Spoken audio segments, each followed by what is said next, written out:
welcome. Welcome to the National Corvette Museum, and welcome to what I think is always a great day at the museum, which is when we have a special donation of a vehicle to the collection here at the museum.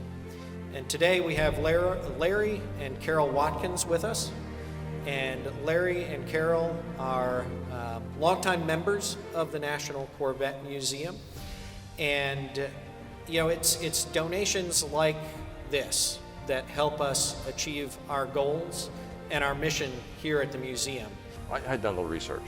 We were looking for a 96 Grand Sport and located couple that were at Rogers Corvette Center in Orlando, Florida. We were thinking we would make the trip down to take a look at the one that we kind of focused in on. And then in talking with them, they said, no, we have a service that, a third-party service that will come in, evaluate the car, do a written report, test drive it. We'll allow them to do that. And then you can get on the phone with them. They'll send you a hard copy report.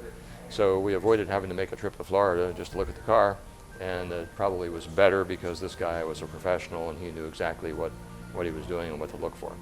So based on his report, it sounded like it was a very, very good car. And so we went forward with the transaction and did the deal. It's one of 6. There were only 5 others besides that one that were optioned exactly the same way. So yeah, they were kind of unique cars to begin with. There were only 1,000 made in that year. The bins were sequentially numbered. GM had never done that before. First of all, it was a coupe as opposed to a convertible. 810 coupes were made out of that 1,000. It has a Z51 performance package. Those are the primary things that sort of separated them. Probably a couple of things related to the sound system, you know, the audio system in the car. But there weren't a whole lot of options available on the Grand Sport. It was just pretty well the way they were, but there were enough that it became one of 6. Grand Sport Registry researched every one of the 1,000 cars that were built, and that's where we got the information from the Corvette Grand Sport Registry.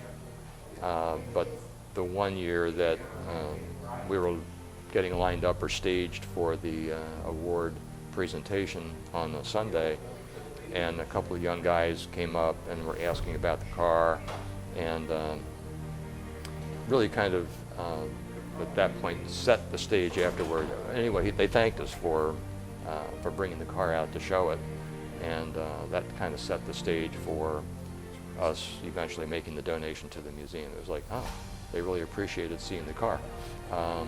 Otherwise, typically the car didn't get driven very much, and it was in our garage a lot, and we felt the donation to the museum would allow a lot of people, whenever it's on display, to be able to see it.